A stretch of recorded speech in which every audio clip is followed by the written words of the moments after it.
ಈ ಕಾರಣಕ್ಕೆ. ಆದರೆ ನಾನು ಹೇಳ್ತೇನೆ, ಬಹಳ ಹೋರಾಟ ಮಾಡಿ ಬಂದವ್ರ ಥರ ಮಾತಾಡ್ತಾರೆ ಪ್ರಿಯಾಂಕಾ ಖರ್ಗೆ ಅವರು.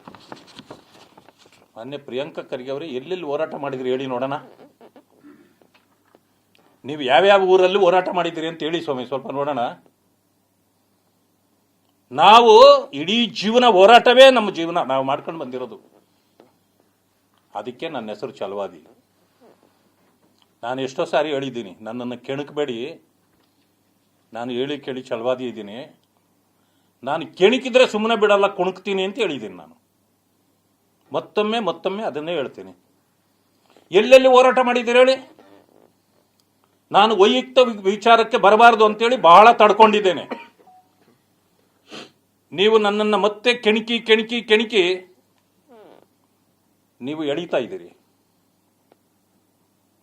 ನಾನಿವತ್ತು ಅಪಾದನೆ ಮಾಡದೇ ಇದ್ರೆ ನನಗೂ ಕೂಡ ಬೆಲೆ ಇರಲ್ಲ. ಯಾಕಂದ್ರೆ ಜನ ಕೇಳ್ತಾರೆ, ಆಮೇಲೆ ಏನು ಅವ್ರು ಇಷ್ಟೆಲ್ಲ ಮಾತಾಡಿದ್ರು ನೀವು ಸುಮ್ಮನೆ ಇರ್ತೀರಿ ಅಂತ ನನ್ನ ಜನ ಕೇಳ್ತಾರೆ. ಜನಾಂಗದ ಪರವಾಗಿ ನೀವು ಯಾವ ಹೋರಾಟವನ್ನ ಮಾಡಿದ್ದೀರಿ ಒಂದು ಸಾರಿ ಹೇಳಿ ನೋಡ್ಬಿಡೋಣ. ಪದೇ ದಲಿತರ ಹೆಸರು ಹೇಳ್ತೀರಿ. 3 ಸಾರಿ ಗೆದ್ದು ಬಿಟ್ಟಿದ್ದಾರಂತೆ ಅವರು. 3 ಸಾರಿನೂ ಮಂತ್ರಿ ಆಗ್ಬಿಟ್ಟಿದ್ದಾರಂತೆ. 3 ಸಾರಿ ಗೆದ್ದಿರೋರು ಕಾಂಗ್ರೆಸ್ ಅಲ್ಲಿ ಬೇರೆ ಯಾರು ಉಳಿದೇ ಇಲ್ವಾ? ನರೇಂದ್ರ ಸ್ವಾಮಿ ಯಾಕೆ 3 ಸಾರಿ ಗೆದ್ರು ಮಂತ್ರಿ ಆಗಿಲ್ಲ? ಎಸ್ ಎನ್ ನಾರಾಯಣ ಸ್ವಾಮಿ 3 ಸಾರಿ ಗೆದ್ದವ್ರೆ. ನಮ್ಮ ಸಮಾಜದ್ದೇ ಹೇಳ್ತೀನಿ ನಾನು, ಯಾಕೆ ಅವ್ರು ಮಂತ್ರಿ ಆಗಿಲ್ಲ?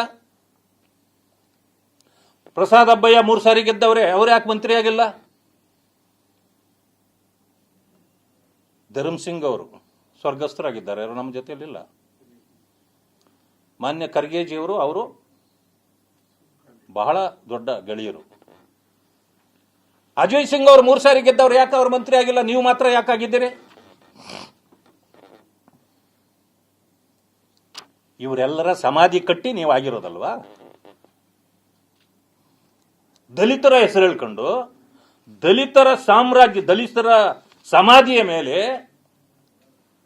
ಇವತ್ತು ಪ್ರಿಯಾಂಕಾ ಖರ್ಗೆಯವರ ಸಾಮ್ರಾಜ್ಯ ಸ್ಥಾಪನೆ ಆಗಿದೆ.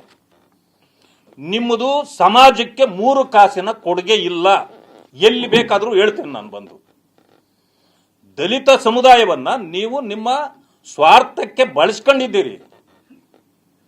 ಕೆಲವು ಕಡೆ ಒಂದು ಇದಿರ್ತದೆ, ಹಳ್ಳಿಯಲ್ಲಿ ವಾರಕ್ಕೊಂದ್ಸಾರಿ ಕಾರ್ಪೊರೇಷನ್ ನೀರು ಬರೋದು. ಕಾರ್ಪೊರೇಷನ್ ನೀರು ವಾರಕ್ಕೊಂದ್ಸಾರಿನ ಬರೋದು. ಬಟ್ ತಗ್ಗು ಪ್ರದೇಶದಲ್ಲಿ, ಹಳ್ಳದ ಪ್ರದೇಶದಲ್ಲಿ ಮನೆ ಮಾಡ್ಕೊಂಡ್ಬಿಟ್ಟಿದ್ರೆ ಆ ಬಂದ ಪೈಪಲ್ಲಿ ಇರೋದಲ್ಲ, ಅದು ಕೂಡ ವಾರಗಟ್ಲೆ ಬರ್ತಾನೆ ಇರ್ತದೆ ಆ ಮನೆಗೆ ನೀರು. ಬೇರೆಯವ್ರಿಗೆಲ್ಲ ನೀರು ಬರಲ್ಲ.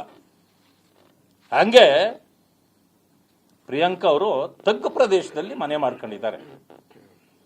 ಅದರಿಂದಾಗಿ ಪರ್ಮನೆಂಟ್ ಆಗಿ ಅಲ್ಲಿ ನೀರು ಬರ್ತದೆ, ಅಧಿಕಾರ ಬರುತ್ತೆ.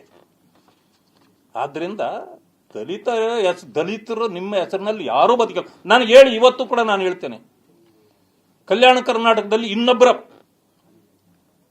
ಹೆಸರು ಹೇಳಿ, ಇನ್ನೊಬ್ಬ ಲೀಡರ್ ಬೆಳೆಸಿದ್ದೀನಿ ನಾನಂತ ಒಬ್ಬರ ಹೆಸರು ಹೇಳ್ತೀರಿ ನೋಡೋಣ. ನಾವೆಲ್ಲ ಯಾಕೆ ಬಿಟ್ವಿ? ನಿಮ್ಮ ಜೊತೆಯಲ್ಲೇ ಇದ್ದವರು, ನಾವು ಕಾಂಗ್ರೆಸ್ ಅಲ್ಲೇ ಇದ್ವಿ. ನಾನೊಂದು ಪುಸ್ತಕ ಬರೀಬಹುದು ನಿಮ್ಮಿಂದ ಆಗಿರತಕ್ಕಂಥ ಅನ್ಯಾಯಕ್ಕೆ ನಾನು.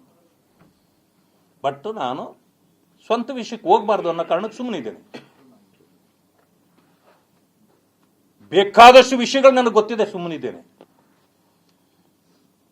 ಮತ್ತೆ ಹೇಳ್ತೇನೆ, ನನ್ನ ಹೆಸರು ಹಾಗಾಗಿ ತಗೊಂಡು ನನ್ನ ವಿಷಯಕ್ಕೆ ಬರಬೇಡಿ.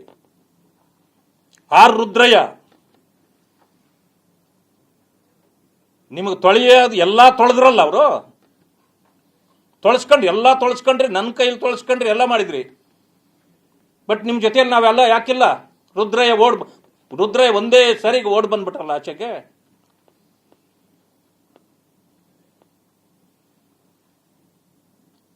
ಇನ್ನೂ ಅನೇಕ ವಿಷಯಗಳಿವೆ, ಇನ್ನೂ ಮಾತಾಡಲ್ಲ. ಇನ್ನೂ ಇರಲಿ, ಎಲ್ಲೆಲ್ಲಿ ಏನೇನು ನಡೆದಿದೆ ನನಗೆ ಗೊತ್ತಿದೆ, ಮುಂದೆ ಮಾತಾಡ್ತೀನಿ.